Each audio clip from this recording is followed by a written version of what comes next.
نحمده ونصلي على رسول الكريم اما بعد فاعوذ بالله من الشيطان الرجيم بسم الله الرحمن الرحيم الصلاة والسلام عليك يا رسول الله الصلاة والسلام عليك يا حبيب الله الصلاة والسلام عليك يا شفيع المذنبين الصلاة والسلام عليك يا رحمة للعالمين لاکھوں کروڑوں درود و سلام آقا دو عالم حضرت محمد مصطفیٰ صلی اللہ علیہ وسلم پر، ان کی اہل بیت پر، ان کے اصحاب پر اور ان کی امت میں موجود اولیاء کرام پر، اور بالخصوص پیران پیر شیخ عبدالقادر جیلانی رحمۃ اللہ علیہ پر۔ اس کے بعد آپ تمام سامعین کو، قارئین کو، امینان کو، کارکنان کو، مہمان گرامی کو السلام علیکم۔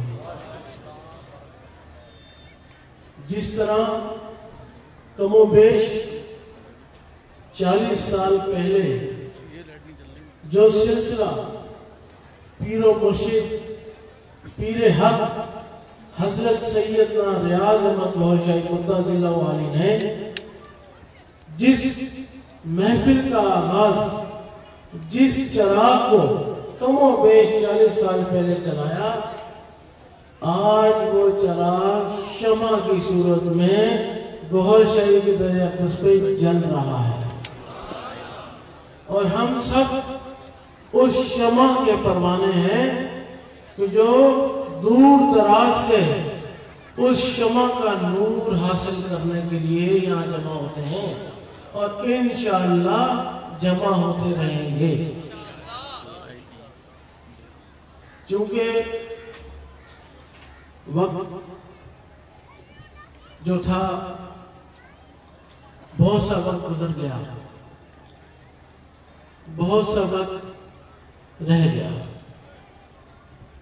بہت سارے اس وقت میں ٹائم ایسے گزرے کہ جو ہم اگر اپنا محاسبہ کریں تو ہم سے بہت غلطیاں ہوئی ہوں گی۔ اس زندگی کے حصے میں ہم نے، اگر ہم فرد واحد خود کو سوچیں تو ہم نے بہت غلطیاں کی ہوں گی۔ کبھی جھوٹ بولا ہوگا، کبھی غیبت کی ہوگی، کبھی کسی کو نقصان پہنچایا ہوگا، کبھی کسی کی دل آزاری کی ہوگی۔ ہماری زندگی کا بیشتر حصہ انہی چھوٹے چھوٹے گناہوں میں گزر گیا۔ پتہ نہیں کب سانس رک جائے، کب دل کی دھڑکنیں بند ہو جائیں۔ ہمیں وہ رات میسر نہیں کہ جو رات مولا علی مشکل کشا کو میسر تھی، کہ جس رات آقا دو عالم مولا علی کو اپنے بستر پر سلا کے گئے، وہ رات ایسی رات تھی، آپ فرماتے ہیں کہ مجھے یقین تھا کہ یہ رات میں سکون سے سوؤں گا، کیونکہ مجھے اللہ کا نبی سلا کے گیا، اللہ کا رسول سلا کے گیا، اللہ کا حبیب سلا کے گیا، اللہ مجھے دوسرے دن شب دکھائے گا۔ یہ گارنٹیاں اس رات کو تھیں، وہ گارنٹیاں ہمیں نہیں ہیں۔ ہم نہیں جانتے کہ ہمارا اگلا پل کیا ہوگا، ہم نہیں جانتے ہماری اگلی سانس کہاں نکلے گی، ہم نہیں جانتے کہ ایک دفعہ آنکھ بند کی تو دوبارہ کھول پائیں گے بھی یا نہیں۔ تو جو وقت میسر ہے، تھوڑا یا زیادہ، اس کو کیوں نہ اللہ کی یاد میں لگا دیا جائے۔ کہتے ہیں عدالتوں میں بھی اور انتظامیہ میں بھی کہ یہ بتائیں اس مجرم کا آخری عمل کیا تھا۔ وہ کہتے ہیں کہ اس مجرم کا آخری عمل کیا تھا، وہ کہتا ہے اس نے اقرار جرم کر لیا تھا، اس کا آخری عمل یہ تھا کہ اس نے اقرار جرم کر لیا۔ جب بڑے بڑے فیصلے ہوتے ہیں، ان فیصلوں میں بھی یہ پوچھا جاتا ہے کہ اس کا آخری عمل کیا تھا، تو وہ بھی یہ کہتے ہیں کہ اس کے آخری عمل اقرار جرم تھا۔ اسی طرح جب رب کی بارگاہ میں امت مسلمہ کی فائل جاتی ہے تو رب بھی فرشتوں سے پوچھتا ہے بتاؤ اس کا آخری عمل کیا تھا. تو اس وقت پیر و مرشد حضرت سیدنا ریاض مرشد فرماتے ہیں کہ اس کا آخری عمل یا رب تیرا ہی ذکر تھا, تیرے ہی نور سے اس کی راتیں تھیں, تیرے ہی نور سے اس کی صبح تھی. یہ چلتا تھا تو تیرے نام کا ذکر کرتا تھا, یہ سوتا تھا تو اس کا دل تیرے نام کا ذکر کرتا تھا, حتیٰ کہ کاروبار بھی کرتا تھا لیکن اللہ کا ذکر کیا کرتا تھا. تو ہمارا امتیوں کا آخری عمل اللہ کی یاد ہونا چاہیے, اللہ کا ذکر ہونا چاہیے, اس نور کی گرمی ہونی چاہیے جس نور کی گرمی کی حرارت سے مومن پرواز کرتا ہے. اس مومن کی پرواز کے لیے کیا ہونا چاہیے؟ ہونا یہ چاہیے کہ ہمیں ہمہ وقت اللہ کا ذکر کرنا چاہیے. اتنا ذکر کریں کہ لوگ آپ کو پاگل جانے, لوگ آپ کو مجنو جانے. مجنو ہی کیوں؟ مجنو ہی کیوں؟ سسی بھی ہے, پنو بھی ہے, راجہ بھی ہے, مرزا بھی ہے. مجنو ہی کیوں؟ اس لیے کہ جب مجنو ایک نمازی کے آگے سے گزرا تو نمازی نے اپنی نماز ترک کی اور کہنے لگا کہ تجھے شرم نہیں آئی کہ میں رب کی بارگاہ میں عبادت کر رہا تھا, اس کے آگے سجود میں تھا اور تم میرے آگے سے گزر گیا, تجھے ذرا بھی احساس نہ ہوا. مجنو کہنے لگا کہ میں تو لیلا کے عشق میں تھا, میں لیلا کے عشق میں تھا, مجھے نہیں معلوم چلا میں کن کن دریاؤں سے, کن مشکلوں سے, کن عبادت گزاروں کے آگے سے گزر گیا. تو اس لیلا کے خالق کے عشق میں تھا, تو اس لیلا کے مالک کے عشق میں تھا, اس کے عشق میں عبادت کر رہا تھا. جب مجھے مجنو ہوتے ہوئے لیلا عشق میں نہیں پتا چلا کہ میں تیرے آگے سے گزر گیا, تو رب کے عشق میں تیری نماز کو کیسے پتا لگا کہ میں تیرے آگے سے گزر گیا؟ تو کیا تیرے عمل نے مجنو کو اعلیٰ نہ کر دیا؟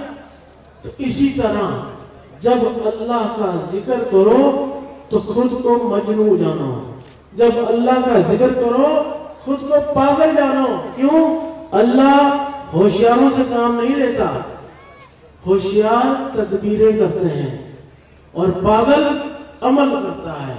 کہتے ہیں پاگل کی ایک سوئی چلتی ہے, ہوشیاروں کے ہاتھ چلتے ہیں, تو وہ ایک سوئی ایک نقطہ لگا دیتی ہے, وہ نقطہ اللہ کے نام کا ہوتا ہے, جس کے لیے آپ کہتی ہے ایک نقطے وچ گل مکدی ہے. اس نقطہ کیا ہے؟ وہ اللہ کا ذکر ہے. اس ذکر کو اپنے دل میں بسا لو. پیر و مرشد یہی فرمان کرتے آئے کہ آپ کا تعلق کسی بھی مذہب سے ہو, کسی بھی فرقے سے ہو, کسی بھی مسلک سے ہو, اللہ کا ذکر کریں. کیوں؟ بنیاد ہے. آج جو لوگ اللہ کے ذکر سے غافل ہو گئے وہ سنی, شیعہ, وہابی, جو بندی ہو گئے.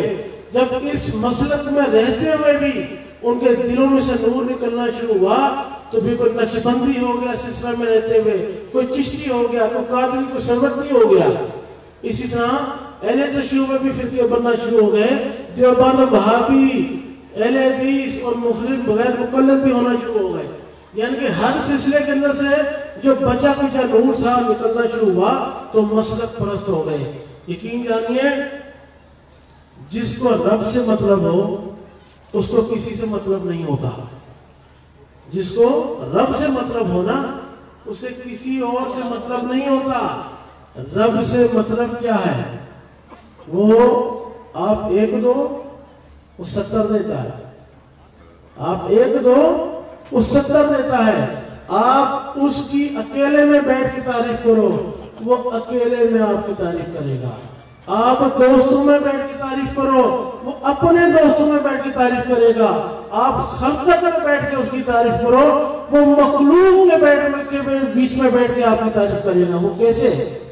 کہ جب آپ اس کا ذکر کرو گے تو وہ اپنی مخلوق کو لگا دے گا اس کام پہ کہ یہ شخص اپنے ہم نواؤں میں اپنے گروہ میں بیٹھ کے مجھے یاد کرتا ہے، چلو اب اس کی تعریف کرو۔ جب اس کی تعریف ہوتی ہے تو پھر یا گوہر بھی ہوتا ہے، پھر مرحبا بھی ہوتی ہے، پھر جب جو ہستیاں اس کو اپنے گروہ میں بیٹھ کے یاد کرتی ہیں، اللہ بھی اولیاء کرام اور انبیاء کرام میں بیٹھ کے ان کو یاد کیا کرتا ہے۔ نعرہ تکبیر، نعرہ رسالت، نعرہ حیدری، نعرہ غوثیہ۔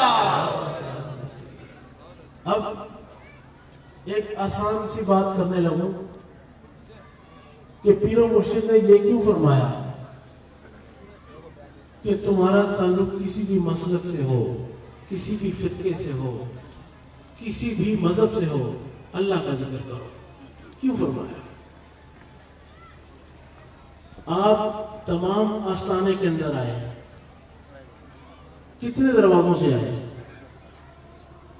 آپ تمام اس آستانے میں داخل ہوئے، کتنے دروازوں سے اندر داخل ہوئے؟ ایک دروازہ۔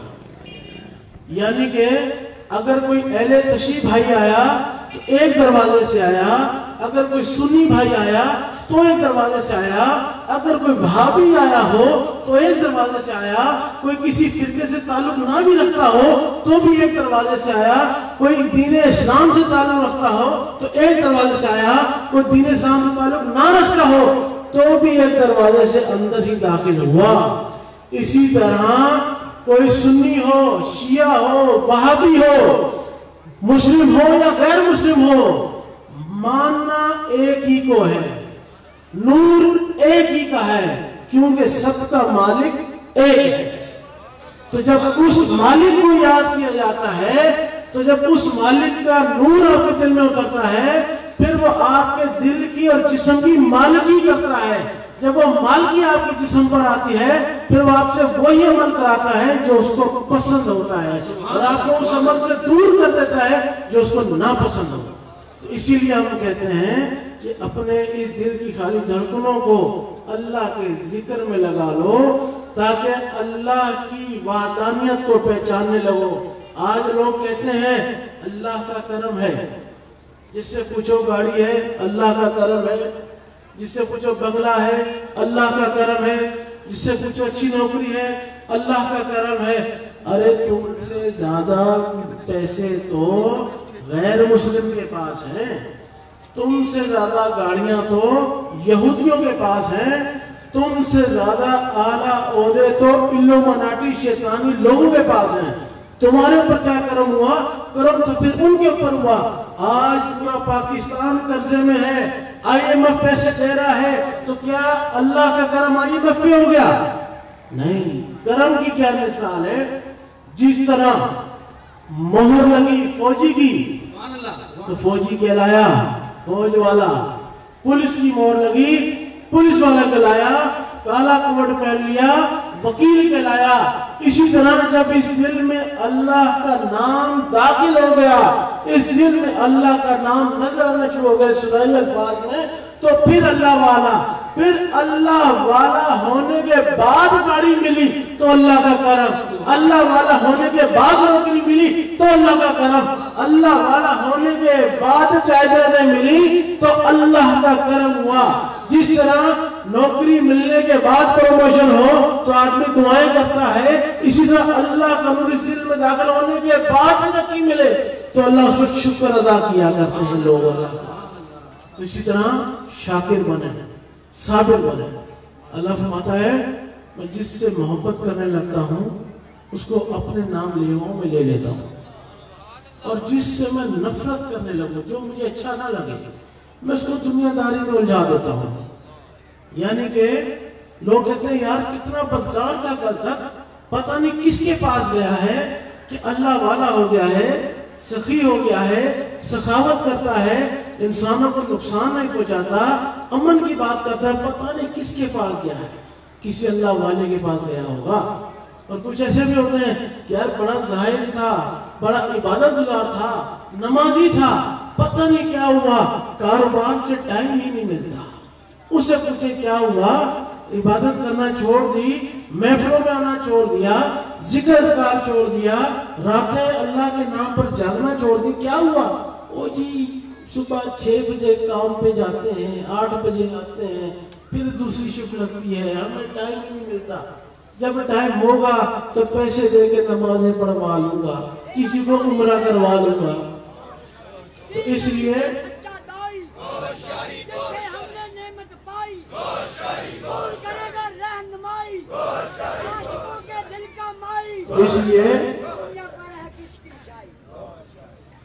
پھر وہی نقطہ جو ازل سے ہے، اللہ نے اپنے رسولوں پہ کلمے اتارے، لا الہ الا اللہ ازل سے موجود رہا، اور پھر محمد رسول اللہ صلی اللہ علیہ وسلم یہاں پر آ کے اختتام ہو گیا۔ اس کلمے میں بھی لا الہ الا اللہ رہا۔ کیوں؟ ایک بزرگ فرماتے ہیں اللہ سے، اے اللہ اپنے محبوب سے محبت کا دعویٰ بھی کرتا ہے اور اپنے محبوب کا نام آخر میں رکھا ہوا ہے۔ اللہ فرمانے لگا کہ میں چاہتا ہوں کہ پہلے میرے نام سے اپنی زبان پاک کر لے، پھر میرے محبوب کا نام لینا۔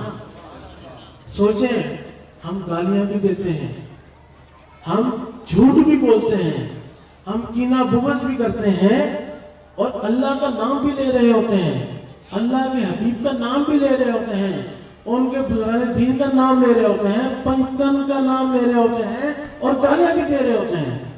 کیا ہماری زبان میں وہ تاثیر ختم ہو گئی؟ بے شک ختم ہو گئی۔ کیوں؟ کہ تاثیر کا تعلق نور سے ہے، جب نور نکل جائے گا تو دکھاوا رہ جائے گا۔ تو جس کے لیے احادیث مبارکہ ہیں کہ آخری دور میں ایسے ٹولے اٹھیں گے کہ جن کی نمازیں اتنی ہوں گی کہ تمہاری عبادت ان کے آگے ماند پڑ جائے گی، وہ اتنی عبادت کرتے ہوں گے، وہ قرآن کو اس طرح پڑھتے ہوں گے کہ تم شرماؤ گے، لیکن جان لینا کہ ان کے قرآن ان کے حلق سے نیچے نہیں اتریں گے۔ جو آیتیں کفار پر نازل ہوئی وہ آیتیں مسلمانوں پر ڈال کے انہیں قتل کریں گے۔ آقا جان فرماتے ہیں کہ اگر یہ ٹولہ میرے وقت میں ہوتا تو میں انہیں اپنے ہاتھ سے قتل کرتا۔ کون فرما رہا ہے؟ یہ کون فرما رہا ہے؟ رحمت للعالمین فرما رہے ہیں کہ جو رحمت بن کے مسلمین پر نہیں آئے، جو رحمت بن کے عالم پر آئے، جنہوں نے جنگوں میں آج تک تلوار نہیں اٹھائی، ایک جنگ میں آپ نے صرف اپنا ڈیفنس کیا، باقی کہیں بھی آپ نے اٹیک کی پوزیشن میں تلوار نہیں اٹھائی، آپ نے کسی سے تلوار نہیں اٹھائی، کسی کو برا نہ کہا، کسی نے کچرا بھیجا تو اس کی عیادت کو چلے گئے، کسی نے برا کہا تو اس کو دعا دے دی۔ وہ فرماتے ہیں، وہ رحمت اللہ علیہ فرماتے ہیں کہ اگر میرے دور میں ہوتے تو میں انہیں اپنے ہاتھ سے قتل کرتا۔ یعنی کہ کتنے ہی بدبخت ہوں گے، کتنے ہی بدبخت ہوں گے کہ جو جن پر رحمت للعالمین کو بھی غصہ ہے، کتنے بدبخت ہوں گے۔ تو ایسے لوگوں کے اعلیٰ کار بننے سے بہتر ہے موت حاصل ہو جائے۔ کیوں؟ اب ان کے اعلیٰ کار کیسے بن جاتے ہیں لوگ؟ ویسے بنتے ہیں، جھوٹ بولتے ہیں، جھوٹ بولتے ہیں تو ان کے اعلیٰ کار ہو جاتے ہیں، غیبت کرتے ہیں تو ان کے اعلیٰ کار ہو جاتے ہیں، انسانوں کو نقصان پہنچاتے ہیں، جانی اور مالی اور ایمان کا نقصان پہنچاتے ہیں، ان کے اعلیٰ کار ہو جاتے ہیں۔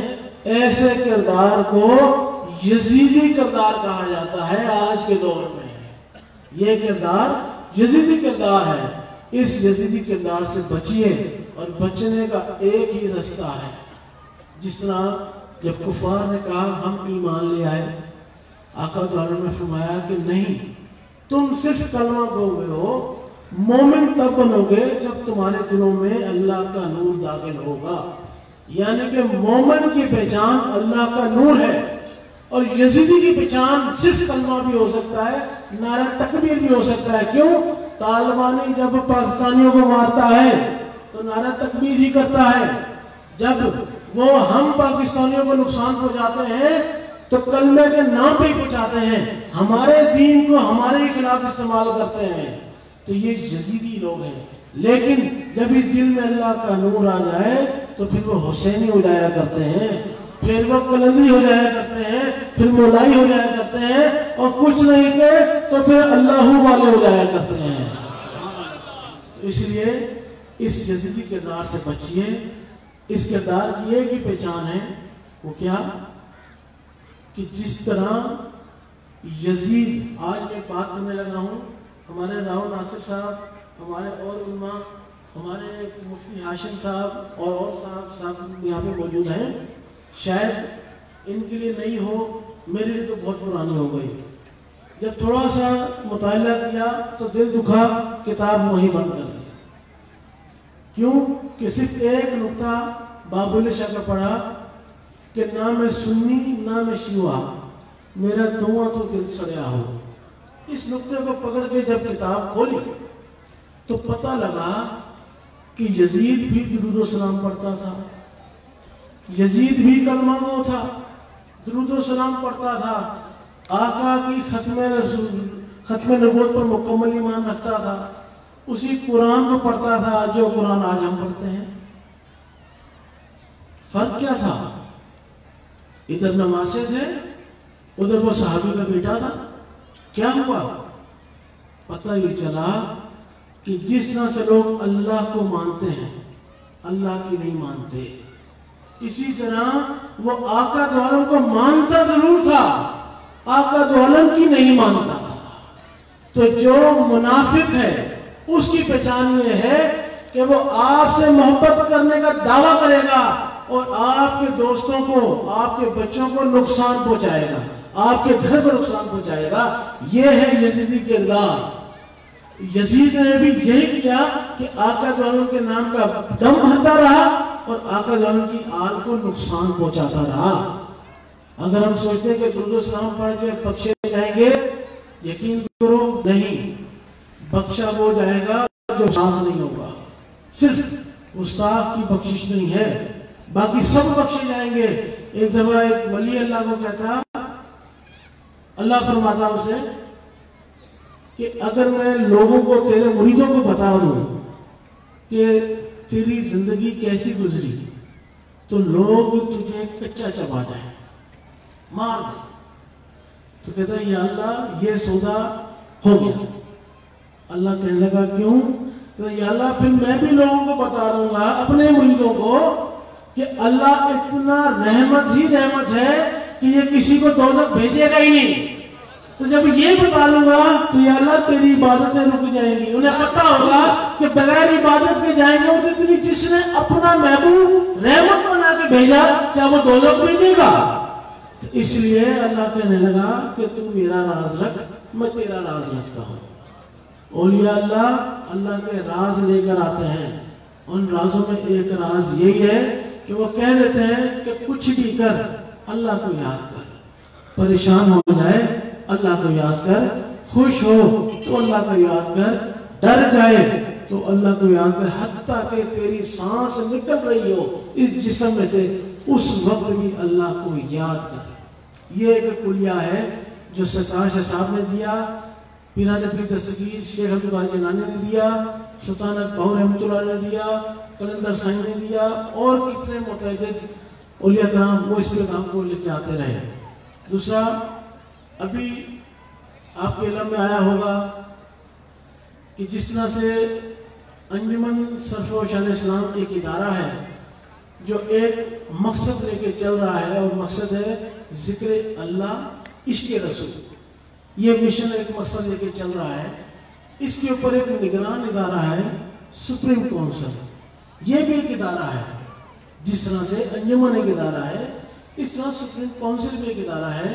انجمن میں جس طرح امیران آتے جاتے رہتے ہیں، اس طرح سپریم کونسل میں بھی عہدیداران کا چناؤ اور ان میں آگے پیچھے ہوتے رہتے ہیں۔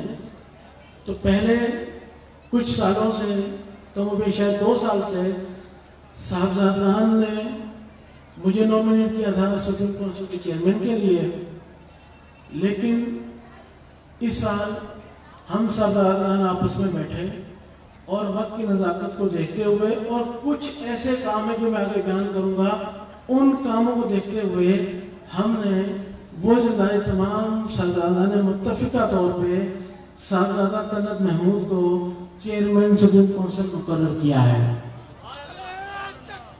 نعرہ رسالت، نعرہ حیدری،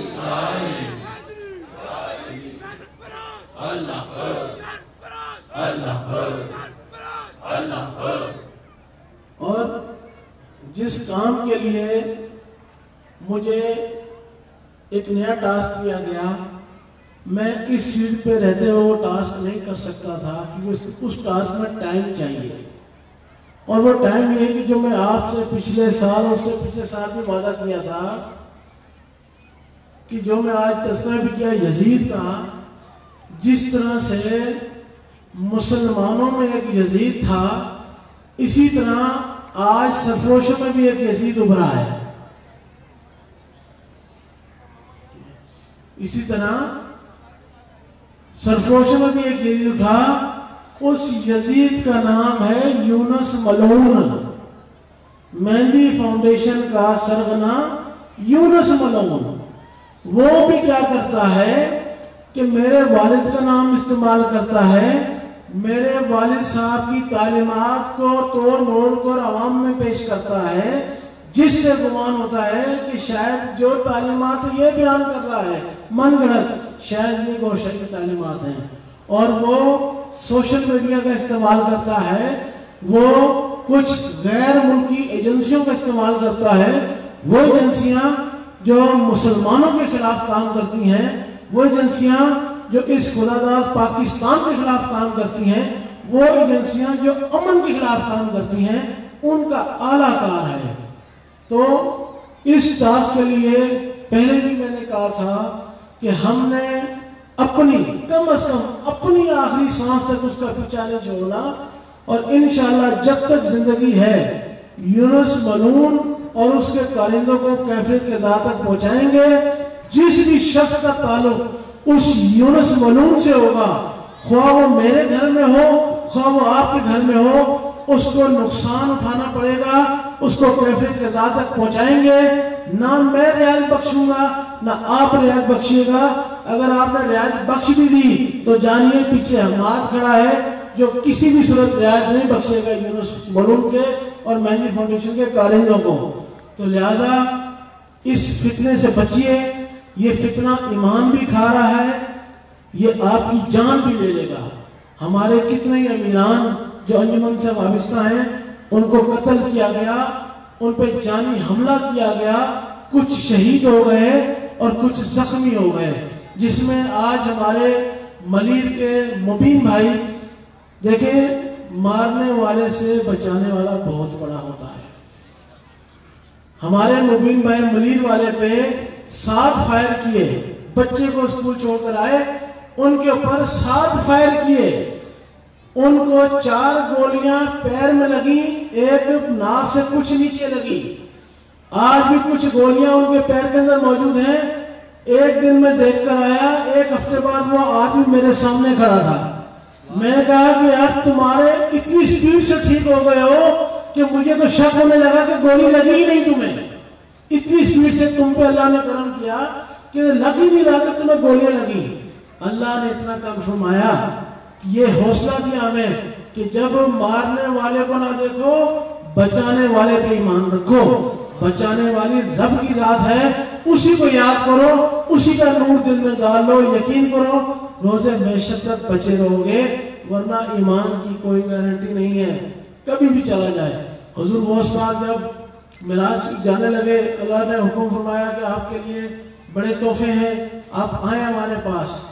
جب حضور غوث پاک نے چپلیں اتارنا شروع کی تو شیطان اس چھوٹے سے پیر پر آ گیا۔ نعرہ تکبیر، نعرہ رسالت، نعرہ حیدری۔ تو جب وہ حضور غوث پاک جانے لگے آقا دو عالم کی بارگاہ میں، چپلیں اتارنے لگے، حضور غوث پاک، معذرت چاہتا ہوں کہ وہ آقا دو عالم کا ایک واقعہ میرے ذہن میں اس لیے ان کا نام نکل آیا۔ حضور غوث پاک کو جب حکم ہوا کہ اللہ نے آپ کو ایک مرتبہ عطا کر دیا ہے، تو جب حضور غوث پاک اس مرتبے کے لیے اللہ کے پاس جانے لگے تو آپ نے اپنے حجرے میں چپلیں اتاری، جب ایک چپل اتار لی دوسری اتارنے لگے تو اسی پیر میں شیطان آیا، کہتا ہے شیخ عبد القادر جیلانی اللہ نے تمہیں اتنا بڑا مرتبہ عطا کر دیا ہے کہ تم چپل سمیت ہی اوپر چلے جاؤ۔ تو حضور غوث پاک فرماتے ہیں کہ پہلے مجھے شک تھا، اب مجھے یقین ہے کہ یہ اعلان، یہ کلام رب کی طرف سے ہے، کیونکہ تم مجھے اس وقت بھی باز نہیں آیا مجھے گمراہ کرنے سے، تو شیطان ہی ہے۔ تو جب آپ پرواز کرنے لگے تو شیطان نے آخری حربہ استعمال کیا، وہ کیا کہنے لگا کہ عبد القادر تجھے تیرے علم نے بچا لیا، عبد القادر تجھے تیرے علم نے بچا لیا۔ آپ نے فرمایا کہ ملعون، مجھے میرے علم میں نہیں، مجھے میرے رب نے بچا لیا۔ یقین جانیے ہم بہت بڑے عالم بھی ہو جائیں، بہت بڑے فاضل بھی ہو جائیں، جب تک رب کی رضا نہیں ہوگی ہمارا گناہ، ہمارا کردار یزیدیوں میں رہے گا۔ جب تک ہمارے دل میں اللہ کا نور رہے گا مومنوں میں کہلائیں گے۔ تو اپنے آپ کو مومنوں میں جانیے، اس فتنے سے بچیے۔ یہ شیطانی فتنہ ہے۔ یونس منور اور مہندی فاؤنڈیشن یہ سرکار کا نام استعمال کرتے ہیں۔ میں ہر سال کہتا آیا ہوں، ابھی پھر کہہ رہا ہوں کہ سرکار شاہ صاحب کی تصاویر کو دیکھ کے سوشل میڈیا پہ ذاکرین لائک کرتے ہیں، نئے ذاکرین کو لائک کرتے ہیں، انہیں معلوم نہیں چلتا ہے کہ یہ گوھر شاہی والے ہیں یا یونس والے ہیں۔ جب کچھ ٹائم ان کے ساتھ اٹیچ ہوتے ہیں تو پتہ لگتا ہے یہ تو یونس والے لوگ ہیں۔